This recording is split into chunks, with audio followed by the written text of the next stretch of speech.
हेले दोस्तों, कैसे हैं आप लोग? उम्मीद करते हैं आप लोग अच्छे होंगे। आज की वीडियो है नासा फुल स्टोरी। हम आज जानेंगे नासा के बारे में। अगर वीडियो अच्छी लगे, लाइक और सब्सक्राइब जरूर करें। तो चलो, वीडियो चालू करते हैं। सपनों का एक ब्रह्मांड नासा से मिलिए। नासा का मतलब है national aeronautics and space administration. यह यूनाइटेड स्टेट्स का सिविलियन स्पेस प्रोग्राम है। नासा की स्थापना 1958 में हुई थी। तब से यह मानव ज्ञान और अन्वेषण की सीमाओं को आगे बढ़ा रहा है। नासा का मिशन ब्रह्मांड का पता लगाना है। यह समझना चाहता है कि इसमें हमारा स्थान कहां है।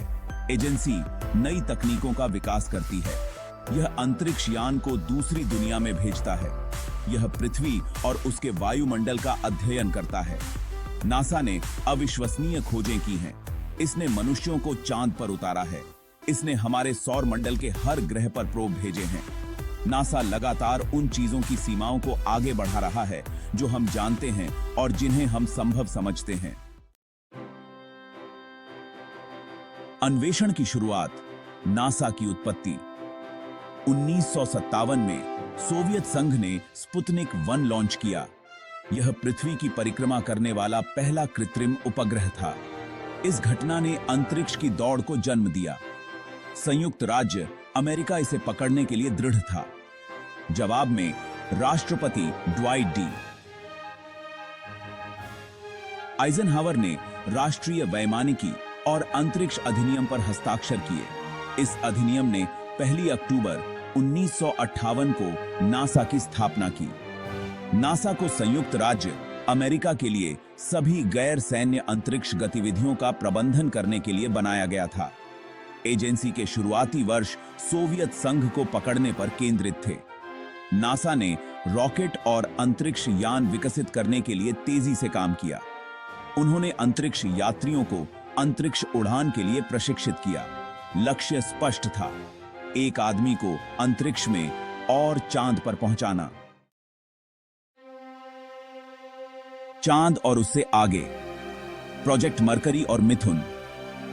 प्रोजेक्ट मरकरी नासा का पहला मानव अंतरिक्ष उड़ान कार्यक्रम था।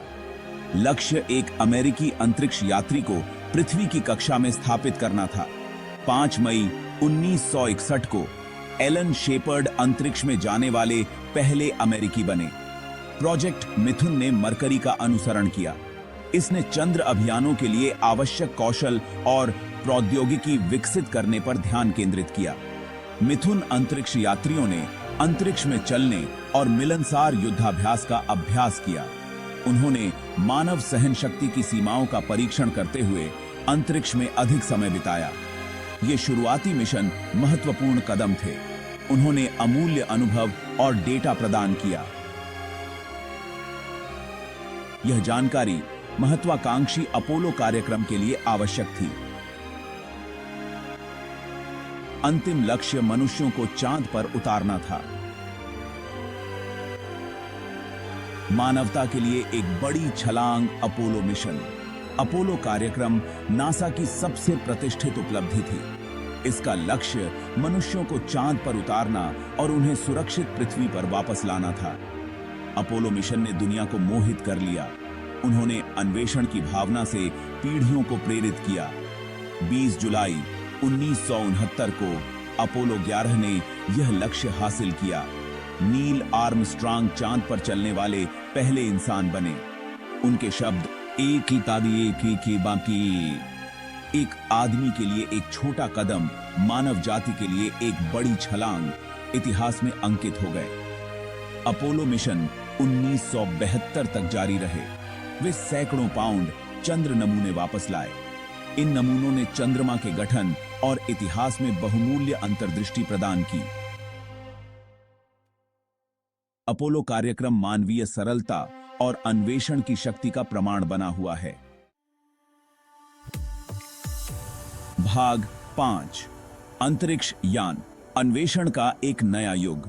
अपोलो के बाद नासा ने एक पुनः प्रयोज्य अंतरिक्ष यान विकसित करने पर ध्यान केंद्रित किया। अंतरिक्ष यान। पहला, शटल कोलंबिया 1981 में लॉन्च किया गया था। इसने अंतरिक्ष अन्वेषण के एक नए युग की शुरुआत की। अंतरिक्ष यान अंतरिक्ष यात्रियों और कार्गो को पृथ्वी की निचली कक्षा में ले जा सकता है। इस क्षमता ने अंतरराष्ट्रीय अंतरिक्ष स्टेशन के निर्माण को सक्षम बनाया, जो माइक्रोग्रेविटी में वैज्ञानिक अनुसंधान के लिए एक मंच के रूप में कार्य करता है। शटल ने 30 वर्षों में 135 मिशन उड़ाए। उन्होंने उपग्रहों को तैनात किया, हबल स्पेस टेलीस्कोप की मरम्मत की और अनगिनत वैज्ञानिक प्रयोग किए। अंतरिक्ष यान कार्यक्रम ने अंतरिक्ष और उसमें हमारे स्थान के बारे में हमारी समझ का विस्तार किया। भाग 6, हबल और परे, ब्रह्मांड का अनावरण। 1990 में नासा ने हबल स्पेस टेलीस्कोप लॉन्च किया। यह वातावरण के ऊपर पृथ्वी की परिक्रमा करता है, जो ब्रह्मांड के अविश्वसनीय रूप से स्पष्ट दृश्य प्रदान करता है। हबल ने ब्रह्मांड के बारे में हमारी समझ में क्रांति ला दी है। हबल ने दूर की आकाशगंगाओं, निहारिकाओं और तारा समूहों की लुभावनी छवियों को कैप्चर किया है। इसने खगोलविदों को ब्रह्मांड की आयु निर्धारित करने में मदद की है। इसने आकाशगंगाओं के केंद्रों पर सुपरमैसिव ब्लैक होल की उपस्थिति का खुलासा किया है। हबल की टिप्पणियां ब्रह्मांड के बारे में हमारी समझ को आकार देना जारी रखती हैं। इसकी विरासत भविष्य की पीढ़ियों के खगोलविदों को प्रेरित करेगी। यह ब्रह्मांड के बारे में हमारे ज्ञान का विस्तार करने के लिए प्रौद्योगिकी की शक्ति के प्रमाण के रूप में खड़ा है। भाग 7, रोबोटिक पायनियर्स, लाल ग्रह की खोज। मंगल ग्रह ने हमेशा मानवता को आकर्षित किया है। नासा ने इसके भूविज्ञान, जल विज्ञान और जीवन की संभावना का अध्ययन करने के लिए लाल ग्रह पर रोबोटिक खोजकर्ताओं का एक बेड़ा भेजा है। 1970 के दशक में वाइकिंग मिशन मंगल ग्रह पर उतरने वाले पहले मिशन थे। उन्होंने मंगल ग्रह की सतह से पहली तस्वीरें वापस भेजी। 1997 में सोजोर्नर रोवर ने एरेस वैलेस क्षेत्र की खोज के साथ दुनिया को मोहित कर लिया। 2004 में उतरने वाले स्पिरिट और अपॉर्चुनिटी रोवर्स को मंगल ग्रह पर पिछले पानी के प्रमाण मिले। 2012 में उतरने वाला क्यूरियोसिटी रोवर ग्रह की रहने की क्षमता का अध्ययन कर रहा है। इन मिशनों ने हमारे ग्रह पड़ोसी के बारे में जानकारी का खजाना प्रदान किया है। भाग 8, पृथ्वी से परे जीवन की तलाश, बृहस्पति और परे मिशन। ज्ञान की नासा की खोज मंगल ग्रह से परे फैली हुई है। एजेंसी ने बाहरी ग्रहों और उनके चंद्रमाओं का पता लगाने के लिए जांच भेजी है। इन मिशनों ने आश्चर्यजनक सुंदरता और अप्रत्याशित खोजों का खुलासा किया है। 1977 में लॉन्च किया गया वायेजर अंतरिक्ष यान बृहस्पति, शनि, यूरेनस और नेपच्यून से आगे निकल गया। उन्होंने इन गैस दिग्गजों और उनके चंद्रमाओं की प्रतिष्ठित छवियां वापस भेजी। गैलीलियो मिशन ने 8 साल तक बृहस्पति की परिक्रमा की, इसके वायुमंडल और चंद्रमाओं का अध्ययन किया। कैसिनी अंतरिक्ष यान ने 13 साल शनि की परिक्रमा करते हुए बिताए। इसने शनि के छल्लों की जटिलता और उसके चंद्रमा एनसेलेडस की संभावित आदत का खुलासा किया। इन मिशनों ने सौर मंडल और पृथ्वी से परे जीवन की खोज के बारे में हमारी समझ का विस्तार किया है। की थी। भाग 9, अन्वेषण का भविष्य, आर्टेमिस और परे। नासा वर्तमान में आर्टेमिस कार्यक्रम पर केंद्रित है। इस कार्यक्रम का लक्ष्य 2025 तक पहली महिला और अगले पुरुष को चांद पर उतारना है। आर्टेमिस चंद्रमा पर एक स्थायी उपस्थिति स्थापित करने की व्यापक रणनीति का हिस्सा है। यह उपस्थिति मंगल ग्रह के भविष्य के मिशनों के लिए एक कदम के रूप में काम करेगी।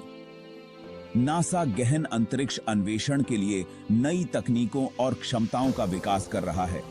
यह प्रगति मानवता को नए मोर्चे तक पहुंचने और ब्रह्मांड के बारे में हमारी समझ का विस्तार करने में सक्षम बनाएगी। आर्टेमिस से परे नासा की निगाहें मंगल ग्रह पर टिकी हैं। एजेंसी ने 2030 के दशक में लाल ग्रह पर इंसानों को भेजने की योजना बनाई है। यह मिशन मानव अन्वेषण में एक नया अध्याय स्थापित करेगा, जो संभव की सीमाओं को आगे बढ़ाएगा। भाग 10। नासा की स्थायी विरासत, प्रेरक पीढ़ियां। 6 दशकों से भी अधिक समय से नासा अंतरिक्ष अन्वेषण में सबसे आगे रहा है।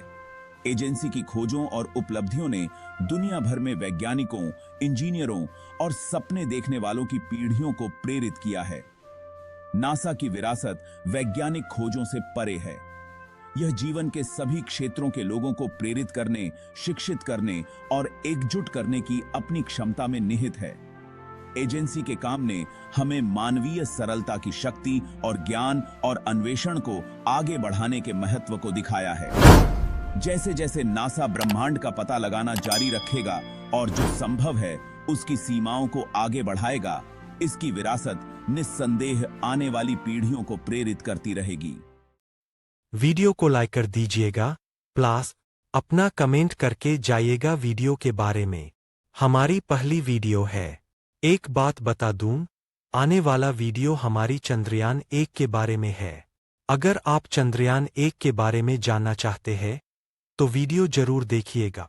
तब तक के लिए बहुत बहुत थैंक यू। अल्लाह आप सब लोगों को सलामत रखे।